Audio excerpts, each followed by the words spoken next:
women are also one of the largest groups of people to try fishing but then drop out. So we're not retaining them, So we have this new campaign. We're not satisfied. We're not done. Right. This is, I think, just kind of the start of something, hopefully, that can become a bigger movement, if you will.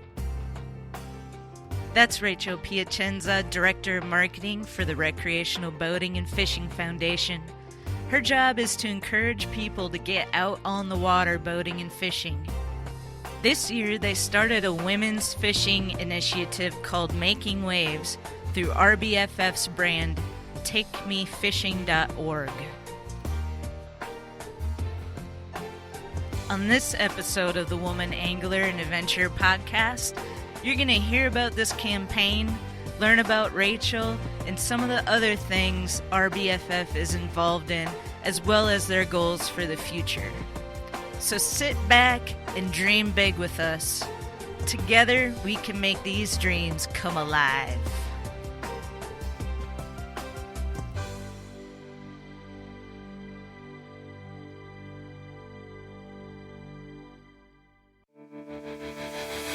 Welcome to the Woman Angler and Adventurer podcast, inspiring real women with a passion for fishing and the outdoors to go get their adventure on. Now, here's your fearless host, Angie Scott. Rachel, welcome to the Woman Angler and Adventurer podcast. I've been a follower of TakeMeFishing.org for quite some time now, and I love what your organization does to promote fishing and educate and encourage all people to get out there and give it a try. I know myself, I've used resources on the website to help me find good places to fish, learn how to tie certain knots. So if you wouldn't mind giving people out there listening who maybe aren't as familiar just a little background on the Recreational Boating and Fishing Foundation as a whole, and then more specifically TakeMeFishing.org.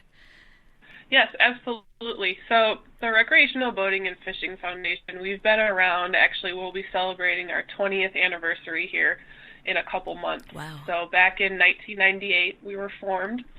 And our mission is pretty simple. We are a national nonprofit organization aimed at getting more people out fishing and boating. And when I kind of tell people what I do, they're like, there's a job for that. There's an organization that specifically does that. And I have to say yes, because sometimes it's too good to be true. So who would you say is your target audience?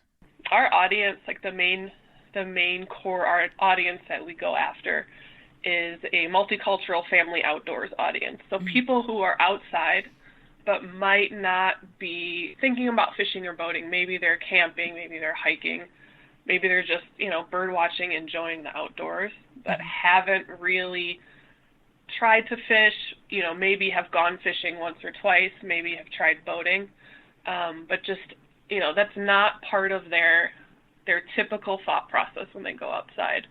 So we pretty much target novice, newcomer anglers, as well as occasional. We do have a pretty good following, too, on our social channels, and that skews a little more avid. People are kind of into the mix in fishing and boating. They're excited, and so they end up, kind of starting to follow us on social. And we know the differences there in the audience, and we try to cater our messaging and just our tones to each of those segments accordingly. How did you get involved in this incredible organization? I've personally been with RBFF for about 8 years. A little bit of my background is I actually grew up fishing as well. Cool. So it's kind of it's a personal passion that has kind of fueled my professional passion, if you will. And I grew up in the Midwest, and I just followed fishing growing up. So I've heard about this organization out here that, kind of reached an audience nationally in terms of fishing, and I was like, I want to see how I can get involved in that. Wow, so you relocated from the Midwest just to be a part of RBFF. Correct. From the yeah, Midwest. I kind of took a chance, and I had to relocate. I grew up in Wisconsin, so cool. And the Recreational Boating and Fishing Foundation is located just outside of Washington, D.C. Okay. So it was a big decision and a big move for me. But, you know, when you have that passion that you do for fishing and you know how it feels to be out there, it's kind of like you want everyone to experience that. So yeah, totally. I wanted to see what it was like, and I kind of haven't looked back. I've really enjoyed it. That's awesome. It's kind of funny you say that. When I first started this podcast, I started it as it was called It Pays to Fish, and the goal was to like feature people who just have a passion for fishing in the outdoors and have made a career out of it. So it's kind of a nice. good fit there too. Yeah, I interviewed like Casey Scott, who's a marine artist and fishing guide. You know, I just tried to feature like people from all different facets of the fishing industry and kind of think outside the box of people that have careers that you wouldn't necessarily like think about, like, you know, maybe somebody who has a YouTube channel or something like that. But then I featured this one female angler from Wisconsin. Maybe you know her. I'm not sure. Her name is Barb Carey, and she started an organization up there called Wisconsin Women Fish that has really grown into something big. And there's just so many passionate women, and I got so much feedback and engagement from that episode. I decided to kind of narrow my niche and focus on women who have a passion for fishing. So that brings me to my next. That's great. Yeah, that's great. That brings me to why I wanted to have you on, is because I came across some posts on social media about the Making Waves initiative, and that's through takemefishing.org, and I just thought that was so cool and love what you guys are doing. I love the marketing. Can you talk a little bit about that initiative and what some of the objectives are with that? Yeah, absolutely. What we're seeing nationally over the last few years is, I think, honestly, what a lot of other industries are seeing too. You have this older generation of anglers that are typically older white men. Mm-hmm. You know, I've talked to a lot of people. It's very similar actually in like the golf industry and some others.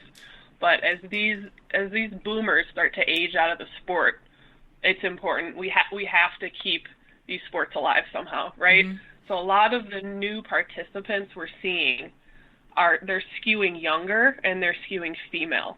45% actually of new fishing participants are women. But, you know, and I'm sure you know as well, and all your listeners, when you think of, if you ask somebody, describe your typical fisherman, fisherwoman, angler, whatever term you'd like to use, mm-hmm. you typically think of someone that's a little older, you know, that's probably a man. There's not a lot of role models out there. There's not a lot of visual depictions of, you know, a female angler out there, especially for younger women. And there's just not a lot to look up to. Mm-hmm. And there may be a sense of, you know, is this sport really for me? You know, and when you're trying something new and you don't really see yourself in that, it's really hard, you know, first to have the courage to start it, but then second to continue it. So we saw a huge opportunity with, you know, 45% of these new participants are female. This opportunity to engage this audience and visually make them see themselves in the sport. So we started the campaign this year. It launched on Mother's Day, the day after Mother's Day, and it's called Making Waves. And we have that includes a partnership with Outside Magazine and Outside Online, and we have some print executions that are appearing in Outside Magazine throughout the summer and fall. Mm-hmm. It includes some digital executions on their website. And we have a couple mantra videos too that we have out on YouTube and that we're encouraging people to share. Awesome. And I think it's important also to mention that there's a need to reach out to this audience, but we're not trying to alienate our avids and our current anglers as well. Mm-hmm. And I probably don't have to hit that home as much with you and your audience, you know, that's listening, but we've received overwhelmingly positive feedback on this, and nothing negative so far, which is great, that, you know, that women are seeing themselves, even people that haven't fished before. I've gotten feedback saying, that video that I saw, that makes me want to try fishing. Yeah. And, kind of getting over that barrier, making it less intimidating, and allowing women, young girls, to see themselves that they belong. I think that's kind of our goal here for the campaign. Yeah, that's awesome. I think, and that's great that 45% of new anglers are women, but I think we still have a really long ways to go, because I know for me personally, I'm in Nashville now, and I went to a local fishing show here, and I looked around and I didn't see any women, none in any of the booths, the different companies that were there. And then that does make it intimidating for someone who's, wanting to get into the sport and asking questions and learning. I think it's a lot easier for women to learn from other women. It's just a lot less intimidating. So it would be great to start seeing women more in those kind of teaching and leadership roles in the fishing industry. Yeah, I agree. I agree with you fully on that. We attend an annual fishing show down in Orlando called ICAST. It's the world's largest fishing trade show. Mm-hmm. And something we always talk about when we walk the floor is there's no images of women. Mm-hmm. It's geared towards men. It's more avid. So I will say, while 45% are new, they try it and they drop out. They're also one of the largest groups. Women are also one of the largest groups of people to try fishing but then drop out. So we're not retaining them, So Yeah. We have this new campaign. We're not satisfied. We're not done. Right. This is, I think, just kind of the start of something, hopefully, that can become a bigger, bigger movement, if you will. I saw on the website, too, that RBFF has another initiative that you're working on called the 60 and 60. Can you talk a little bit about that and how that's been going? Yeah, so our 60 and 60 initiative is we would like to grow fishing participation to 60 million anglers in 60 months. And we just started that last year. So our goal is to get to 60 million by 2021. We're currently at, the new numbers just came out, so I'm just checking to make sure. We're currently at 49.1. Okay. So just shy of 50. We have a little bit to go. And the way we measure participation versus, let's say, license sales, it's a little different, because we do an annual participation study with a group called Outdoor Foundation, and that's where we get participation numbers. So for participation, you have folks that are exempt from purchasing a license, right? So you have youth, you have folks over 65 that might not necessarily buy a license but are still participating. Mm-hmm. And then we also have numbers we get from the U.S. Fish and Wildlife Service, which are certified license numbers. Okay. So we always, every year, do kind of a number crunch just to make sure, we have the right figures there. But we're counting participants. So we're counting youth in that 60 and 60, and we're counting, those a little bit older that might have more of a reduced price license or a free license. Mm-hmm. So we have about 10 more million to go. Part of what we're charged with at RBFF is direct-to-consumer engagement, but we also have a state engagement and industry engagement role. So we work with all 50 state fish and wildlife agencies, to try to implement more on-the-ground local grassroots marketing efforts to try to, with the states, it's more retaining and reactivating anglers.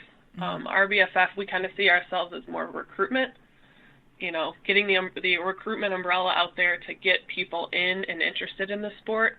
And then it's the state fish and wildlife agencies that sell the actual licenses. So, reminders about buying your license, that your license is about to expire, stuff like that. So working in conjunction with states, with industry, so retailers, manufacturers, to try to get to that 60 and 60 is kind of our ultimate goal. Gotcha. Wow, that's a pretty big task. How many? I know. How many employees work for RBFF? So we have 17 right now, and we are fully staffed. Wow. Okay. Yeah. So we're kind of, we're a small nonprofit, but we try to have a big reach, as big as we can. Yeah. I will say that participation in 2016 was at 47.2, and now it's at 49.1. So we're moving in the right direction, but we're kind of never satisfied around here. We like to kind of aim high. So what are some things that people can do out there to help support the organization? I would say visit our website. Please share the information that's on there. We try to keep it pretty up to date. Anything you need related to fishing, whether it's how-to videos, where to, we have a great places to fish and boat map that you can actually embed on your website if you'd like. So when people are coming in from anywhere around the U.S., they can come in, get to the area that they want, drill down to the actual body of water, and be able to see, what fish species are there, what can I fish with, stuff like that. So we have some weather data being pulled into the map too, which allows users, it alerts users on the best time of day to be able to fish. And share our stuff, I think too, like our women's video. To me personally, that's a long time coming. Growing up, not seeing a lot of women fishing, to be able to, work for an organization that supports that and is kind of behind that is exciting. So share our videos. We also have just a general market campaign, not specifically aimed at women.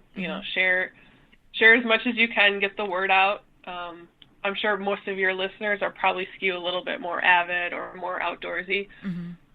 Go on fishing trips, and the more people we can get out fishing, the better. Yeah.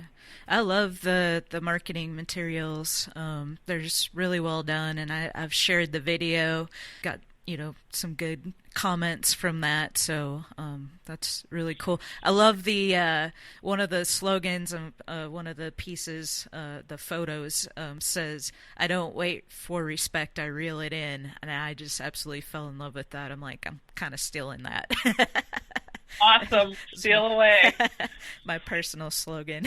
Well, I will share all the links to the campaign, specifically the Making Waves, and takemefishing.org and RBFF. All of that will be in the show notes.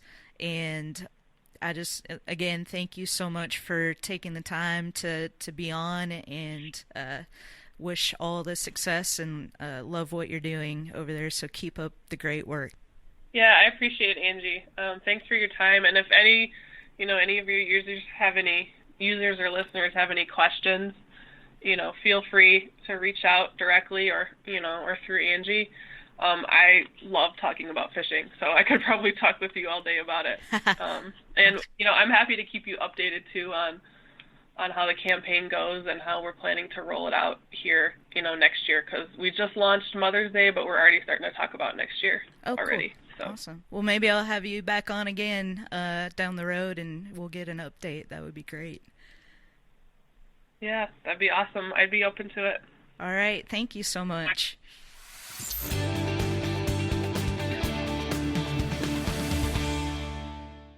That wraps up this episode of the Woman Angler and Adventurer podcast. I hope this has inspired you to help get other women out fishing.